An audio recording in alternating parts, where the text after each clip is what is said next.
Things Policy, a daily podcast supported by Pragati, a flagship media initiative of the Takshashila institution. We're a bunch of policy nerds based in Bengaluru, and we like to bring a fresh perspective to Indian affairs and an Indian perspective to global affairs. So grab a cup of coffee, sit back, and join us for today's chat. Hi, I'm Sarthak and I welcome you to All Things Policy.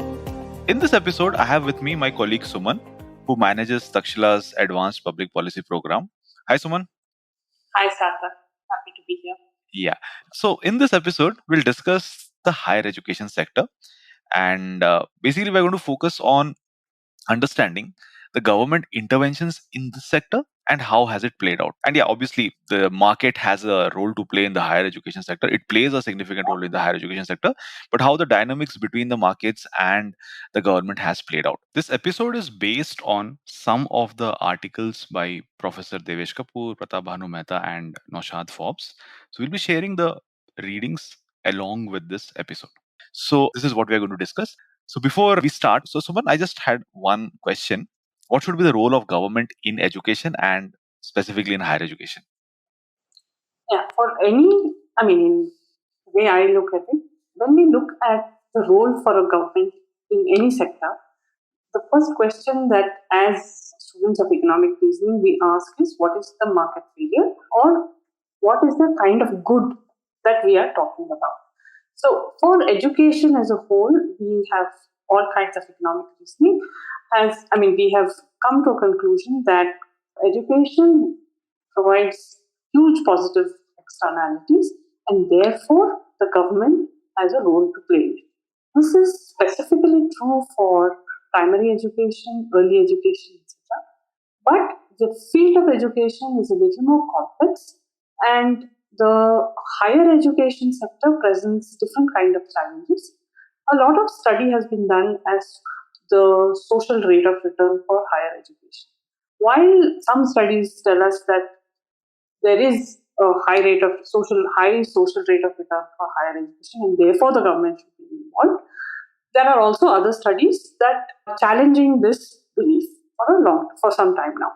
Therefore, it becomes important to understand what is the nature of a market and why the government should be here. So, I think we begin from those first principles of market failures, the kind of good, etc. It will help us understand what we are trying to solve and will also give us a more broad overview of the challenges of the sector itself. That's, I think, where we do.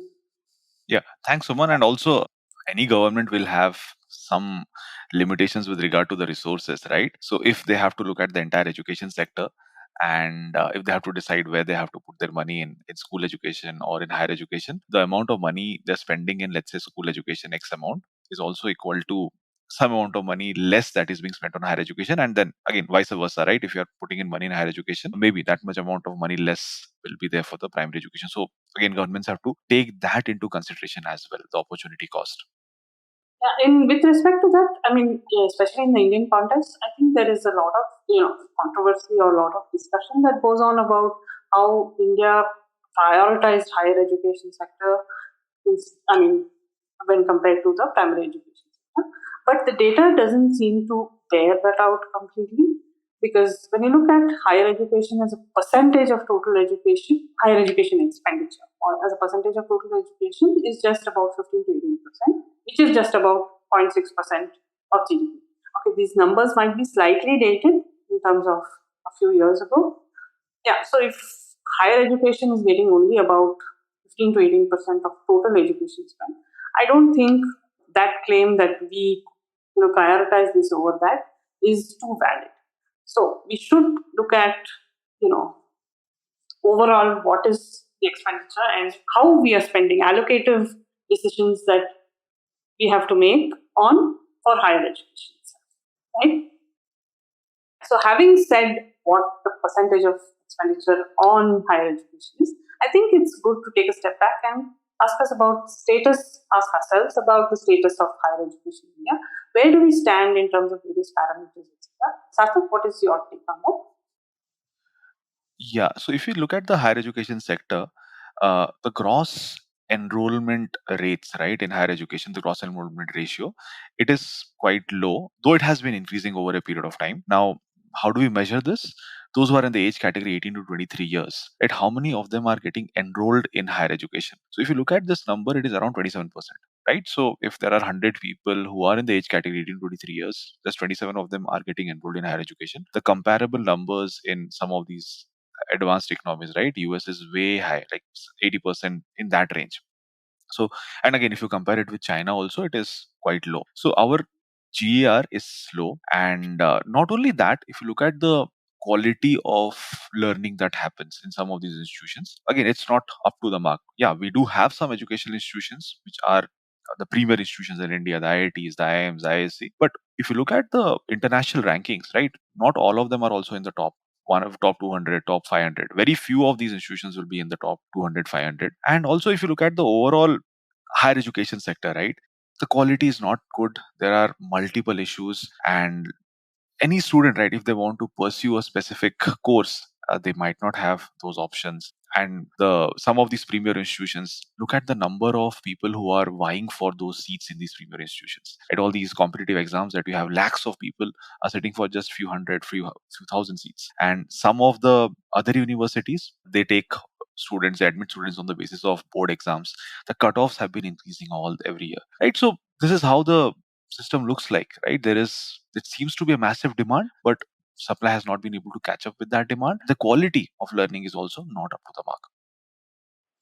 But when we say supply has not been able to catch up to the demand, there is always this other counter argument that comes that there is an oversupply of, say, engineering colleges in the south at least. And also the demand for education in terms of non-professional education, it seems to be much higher than the professional education. That could be because of cost, entry barriers, or anything like that, or things like that.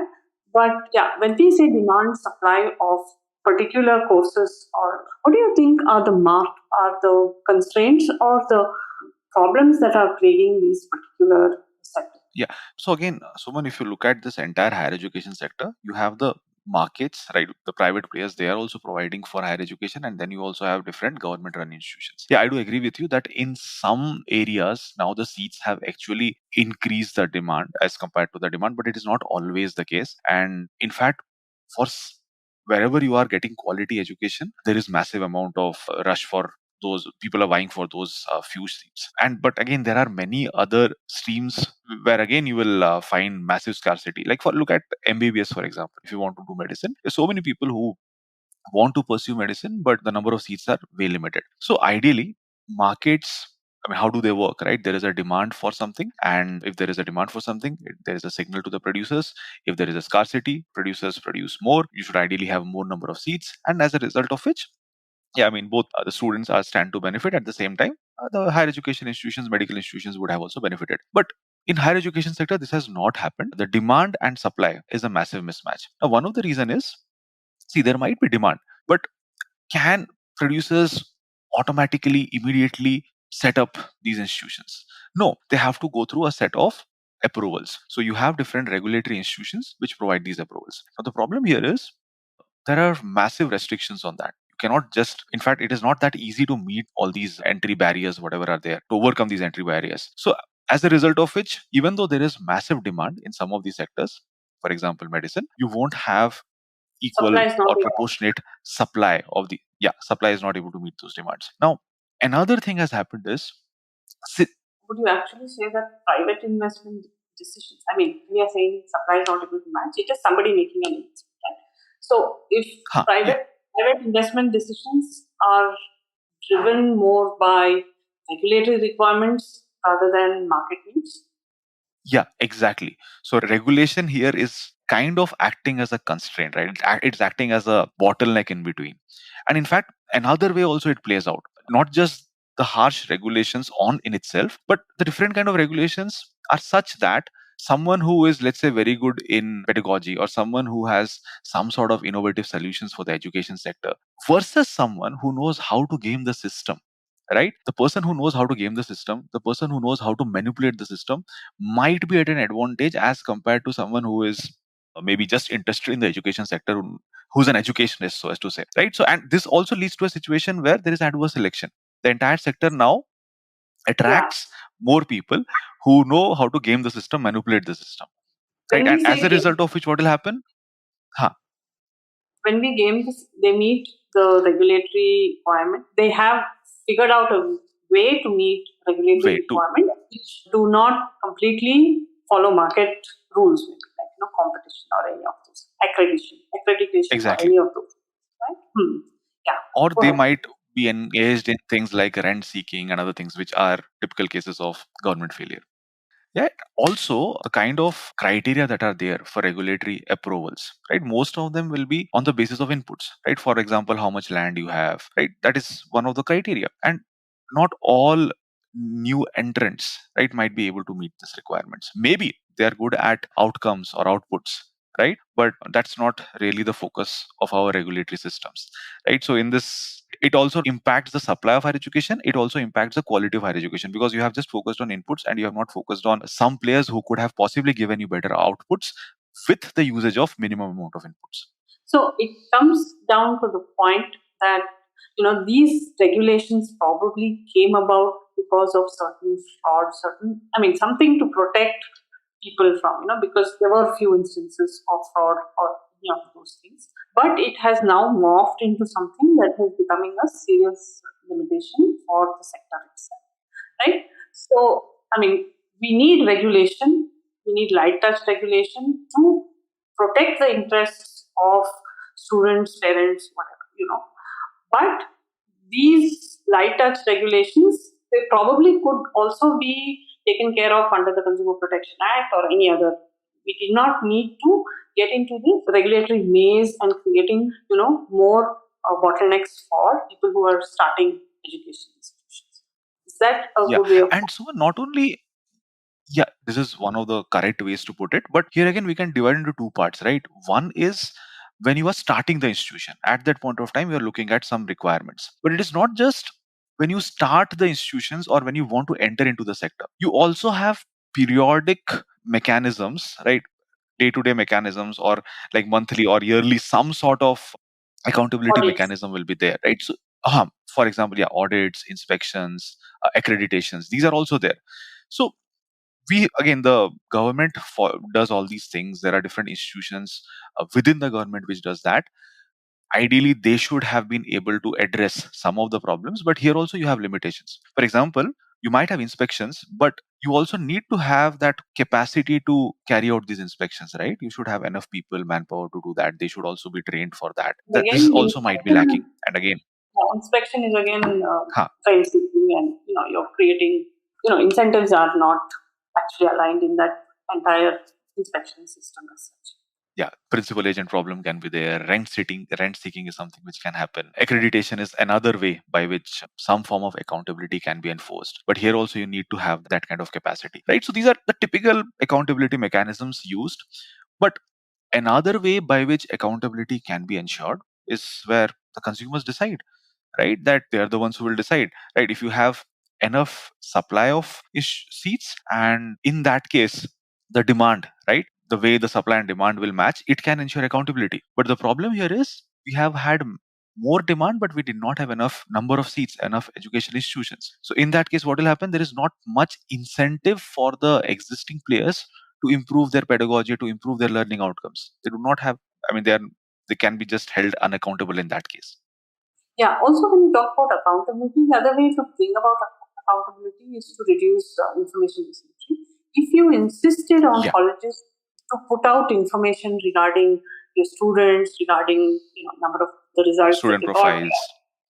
the outcomes they got out of through the year, this takes care of at least some part of the information asymmetry, and it creates kind of a level playing field as such for players within the market, right? So yeah, so light touch regulation is a big means, is as a way to monitor, is not working all that well in this sector. So we need to find other ways of monitoring better. Right? At this point, I think we should take a break. Rather than monitoring, there can be other ways also. Yeah, but yes, let's have a quick break. When you are back from the break, we'll see what has been the government's role in higher education.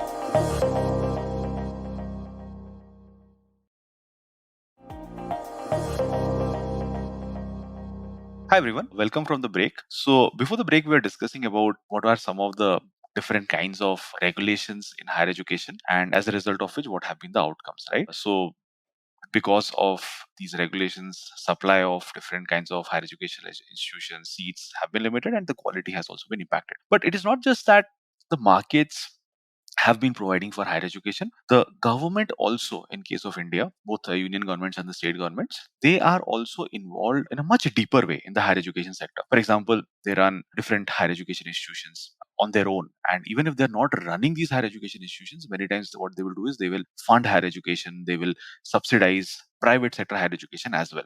But here also, there are different kinds of limitations, or maybe here also the effectiveness could have been better. Now, there are some issues here.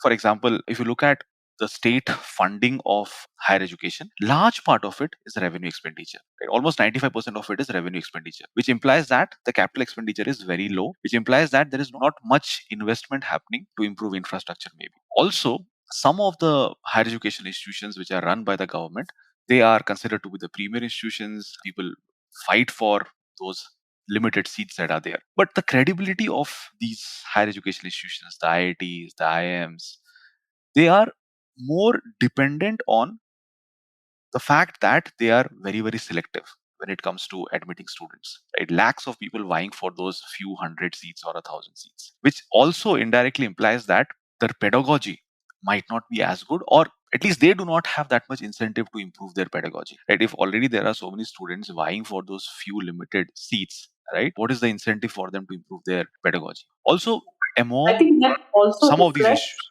yeah, this lack of competition for pedagogy or for improvement. It reflects in international yeah, rankings.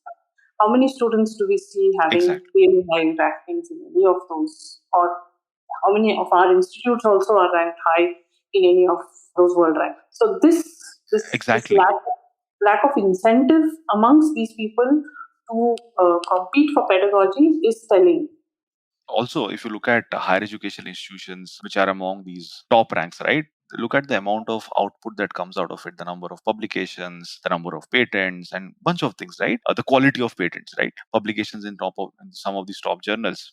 Yeah, And research itself as a part of yeah, university is appalling is in India. yeah, exactly. So all these things reflects, right? So lack of incentive to improve your pedagogy leads to bunch of these things. Also, another way to think about public spending in higher education is whatever money is being spent on certain institutions implies that for some other institutions you will not be able to spend that money. So some of the higher education institutions where you have these professional courses, technical courses, right, here people's capability or people's ability to get a job or will be higher, their initial earnings will be higher. But if you look at the fee structure, the fee structures are not necessarily aligned with their initial earnings, right? Let's say from IITs, the kind of salary that you'll get, the fees that you pay will be fees will be very low as compared to the initial earnings of students who graduate out of IITs. Now, again, the question is, yes, there are people who will be poor from the poorer backgrounds, who might not be able to afford education. So IITs are definitely ensuring that, right? Someone from an extremely humble socioeconomic background can also get into IITs because the fees is low, and then they will have higher initial earnings. But another way to think of it is there are some other higher education institutions, again run by the government, where again the initial earnings might not be that high. So if the fees for these institutions is subsidized, or it is subsidized more as compared to the fees for those institutions where you have higher earnings, maybe the outcomes can be slightly different. So we have to look at the opportunity cost here. Also, when you are subsidizing things, the same money could have been used for many other things, right? Maybe for improving infrastructure, maybe for improving research development in these institutions. That also needs to be thought about. Yeah, go ahead. Yeah, the other one other part of this entire fee structure thing is the price caps that the government forces on colleges. I think that is also a severe limiting factor for any good education outcomes. The objective or the motive for those price caps may have been to give, to provide equity of access also, but that's not how it has played out. Because while the price cap may keep the fees down, the tuition fee as such, what colleges have done is they have increased the capitation or whatever donation, that component has gone up. And this becomes a severe stumbling block for students who are looking for student loans or any other kind of assistance, because your assistance is given only on the tuition fee value. Now, if I can get a loan on the tuition fee value, but I cannot cover the whole fee because of the capitation fee, I'm not even going to go to that, right? I'm not even going to attempt this. So this has, I think we need to relook at the price caps also on this one. So this is basically an unintended impact of different kind of price controls that you have, right? So we are assuming that limiting the prices will ensure that more people will be able to access education, but it is playing out in a completely different way. Perverse way, actually. Yeah, perverse actually. Now, so this is what I also wanted to come to, because we now have an idea about, or we're discussing about the state as well as the market's role in education. So yeah, this is the first thing, right? Where we stand right now. We have been trying to make it more equitable, but some of these things might have led us in the opposite direction. Another thing that I find very unfortunate here is, now when it comes to education, ideally education should build capacities of people. It should work as a mechanism for human development. But the degree that we get at this point, because the learning outcomes are not good, the signaling effect of education has actually gone down. Signaling effect of many of these university degrees have actually gone down. So even if you are graduating from some of the top universities or some of the top colleges, doesn't mean much, right? Maybe you have not gained enough. And what is the consequence of that? So you have to again take help of different informal institutions, get the right kind of skills which is required for job.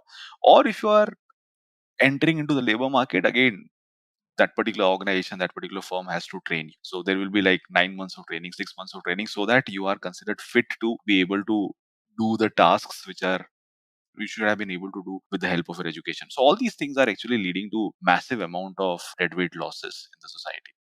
And yeah, there is massive transaction cost as well.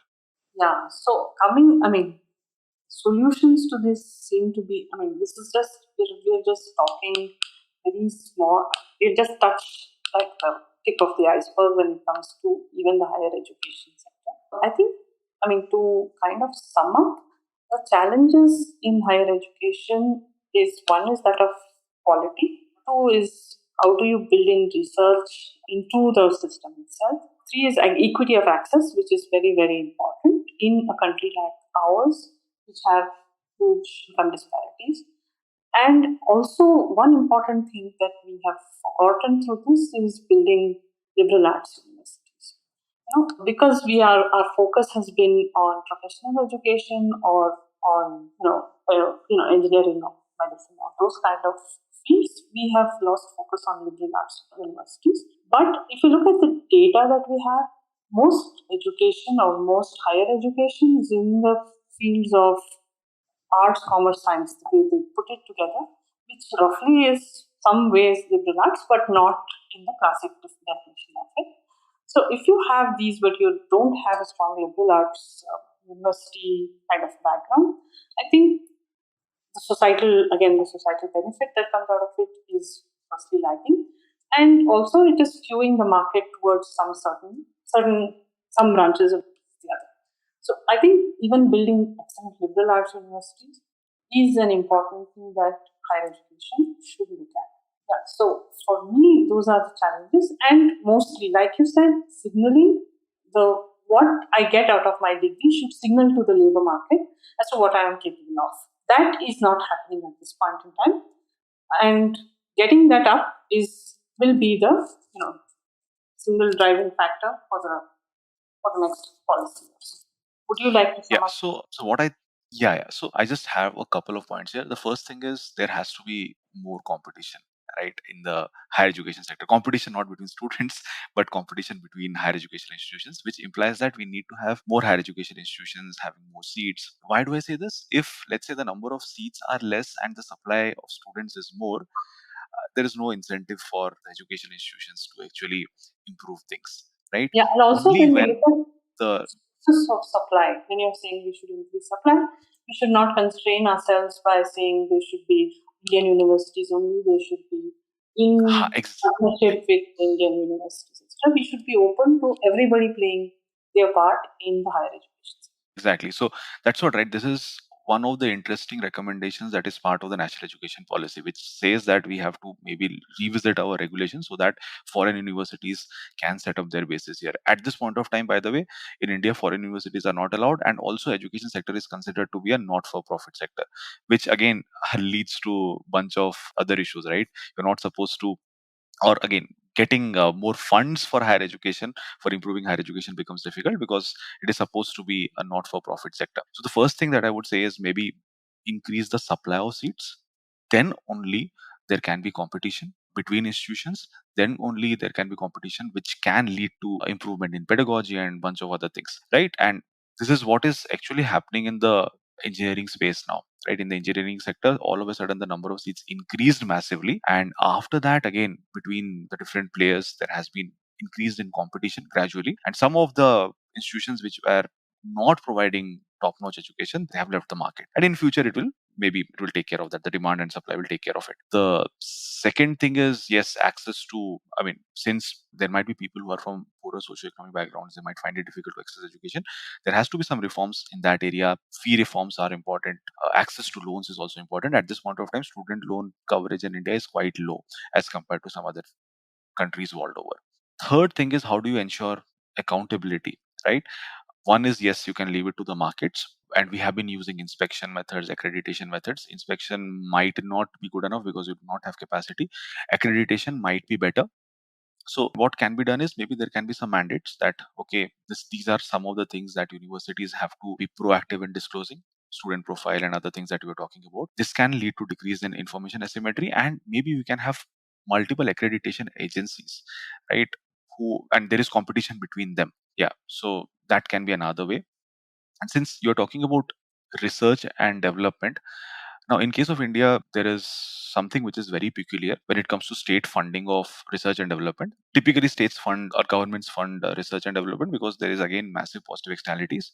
But how do they fund it also makes a difference. In most other countries, they will be funding different higher education institutions. So in the higher education institutions, R&D is also happening, higher education is also happening, and both will benefit, right? You have people who are doing their masters, doing their PhD, they are contributing to research, and research and development is also contributing to their learning outcomes, their achievements.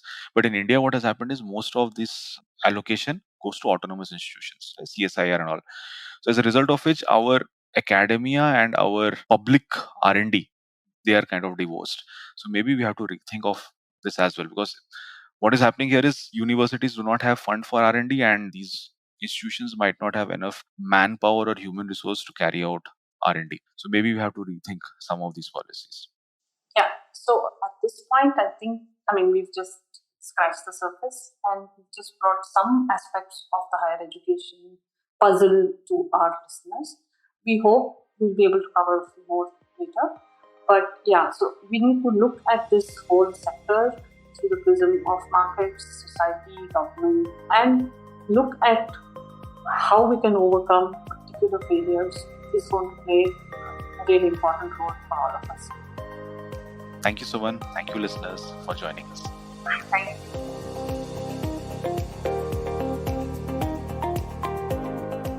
If you liked our show, don't forget to check out other interesting podcasts on the IVM network. You can tune into them on the IVM Podcast app, ivmpodcast.com, or wherever you listen to your podcasts. You can also follow IVM on social media. The handle is @IVM Podcasts on Twitter, Facebook, and Instagram. And hey, if you'd like to dive into Takstashila's research on technology, strategy, and economic affairs, check us out at our Twitter handle @Takshashila INST or our website takshashila.org.in.